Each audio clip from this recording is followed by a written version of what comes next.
ravi de te retrouver pour cette nouvelle vidéo où on va analyser ensemble une nouvelle conversation Bumble qui est sur mon écran. Pourquoi j'ai voulu l'analyser? Parce que c'est un membre du programme Manpower qui m'a dit regarde, j'ai eu un numéro assez facilement et tout. Et j'ai envie de vous parler des signes d'intérêt des femmes qu'elles peuvent vous laisser dans une conversation, que ce soit sur Tinder, sur Bumble, même dans la vie de tous les jours. Et surtout, les leçons que vous devez en tirer. C'est ça qui est le plus important. Les leçons que vous devez tirer de ces signes d'intérêt. Mais d'abord, laissez-moi me présenter pour ceux qui ne me connaissent pas encore. Je m'appelle Clément Rodriguez.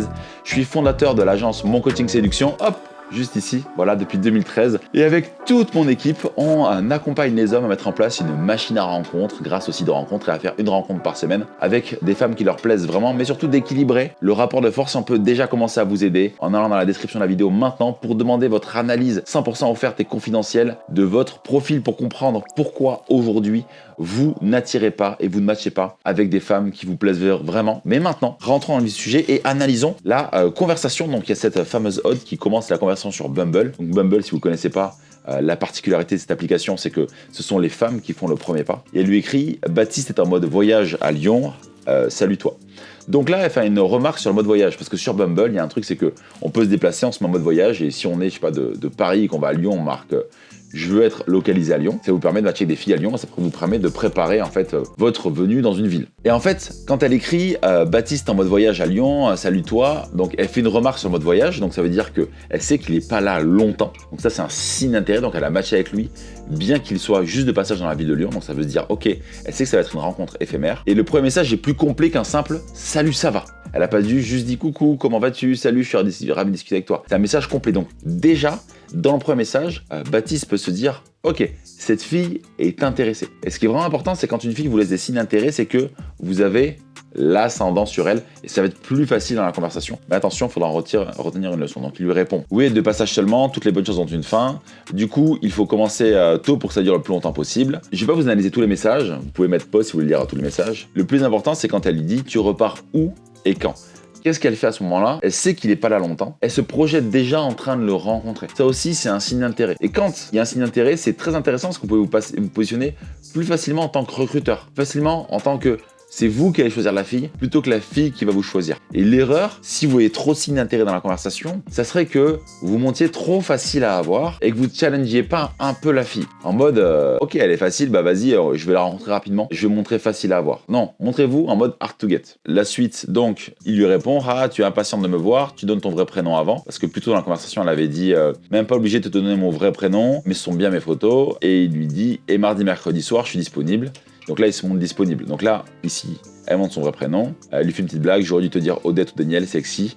Demain soir, soirée Halloween. Si on se voit avant et que ça match, t'embarques avec moi. Donc là, elle prend le lead du rendez-vous. Lui met juste les pièces qu'il faut pour dire, il se monte pas en mode vas-y, viens, on se voit vite, mais juste, voilà. Il se comporte un peu comme une meuf. Si tu veux qu'on se voit, je suis disponible tel soir et tel soir. Et c'est elle qui prend le lead du rendez-vous. Elle dit, bah, si on se voit le soir d'Halloween et que ça marche bien, je t'embarque pour la soirée avec moi. C'est elle qui prend le lead. Si vous regardez, elle a un comportement un peu masculin. On prend quand même un peu le lead en mode je propose de prendre ton numéro. Parce que même si c'est la fille qui met des signes d'intérêt, qui prend du lead dans la conversation, c'est quand même vous, c'est quand même toi qui dois prendre. J'en ai marre, je te tutoie, je te vois dans la conversation. Bon, bref, c'est dans la vidéo. Bon, bref, c'est pas très grave. Mais c'est toi qui dois prendre le numéro de téléphone parce que quand tu prends le numéro de téléphone, ben, tu restes dans cette position où tu décides quand tu lui écris et tu n'es pas dans cette position d'attente. Donc il lui dit, je propose de prendre ton numéro de téléphone, usage responsable, moins de 1000 messages par jour. Ça, pour moi, c'était pas vraiment nécessaire d'écrire ça parce que la fille, elle se montre déjà très intéressée. Et je t'écris demain matin pour qu'on en s'organise. Elle dit go easy, hop, ça me va, j'ai encore un peu de place à ma cave si jamais tu devrais tenir à côté de mes deux derniers amants. Donc là, elle montre du lead dans ses messages. Elle a un comportement aussi un peu masculin. Les hommes ne se méfient pas des femmes, enfin, je veux dire, dans l'inconscient collectif, c'est plutôt des femmes. Enfin, je veux dire, quand on passe à la série You, c'est le mec qui est fou avec les femmes et qui fait n'importe quoi avec elles. Et là, c'est elle qui se met dans cette position-là. Du coup, on voit qu'elle a un comportement un peu masculin, qu'elle drive les choses. Donc elle donne son numéro de téléphone, elle continue sa blague en mode joke, ce ne sont pas mes amants, juste mes ex. Lui, il dit qu'il est client de son humour. Et après, il lui écrit, par contre, je te laisse car je commence à appeler mes clients par ton prénom. On se capte demain en fin de matinée pour caler tout ça. Moi, ce que j'aime bien, ce qu'il fait dans la conversation, c'est qu'il stoppe. Il dit ok, c'est bon, il a son numéro de téléphone, il voit qu'elle est intéressée, il stoppe la conversation. Quand vous voyez que la fille est vraiment intéressée, gardez quand même du cadre en mode mettez du rythme, mais prenez le numéro et arrêtez vous-même la conversation. Sinon, ça peut vite s'essouffler si vous faites que échanger, et vous pourriez montrer des signes d'insécurité. Si la fille est vraiment intéressée et que vous cherchez l'échange à tout prix, vous allez vraiment montrer des signes d'insécurité. Et ce qui est vraiment intéressant, c'est que comme il a pris son numéro de téléphone, celle qui a montré beaucoup de signes d'intérêt, il a pris son numéro de téléphone, il a donné ses disponibilités, il a dit qu'il partait, regardez ce qui se passe, elle lui dit il faudra quand même que tu me dises d'où tu viens, où tu repars, ce que tu fais et ce que tu fais à Lyon,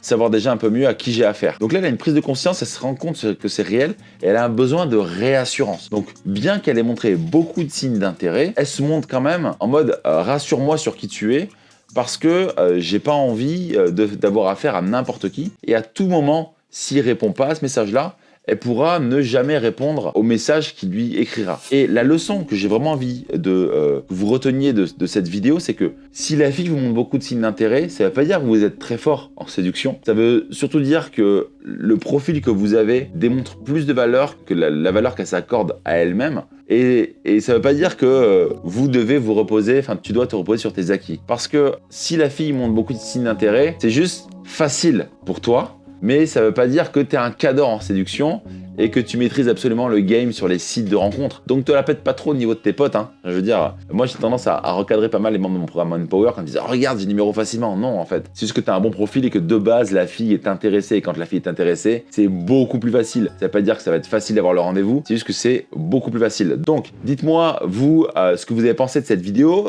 si ça vous arrive aussi d'avoir des signes d'intérêt flagrants de la part des filles. En tout cas, si vous voulez avoir plus facilement des signes d'intérêt, une seule chose à faire, c'est de travailler à fond sur son profil, que ce soit Bumble, Tinder, Mythique, peu importe, parce que plus vous travaillerez sur votre profil, plus vous aurez des bonnes photos, plus votre profil dégagera la valeur et plus les filles se diront je peux pas passer à côté de ce mec-là. Dans tous les cas, on se retrouve la semaine prochaine pour une nouvelle vidéo pleine de bons conseils.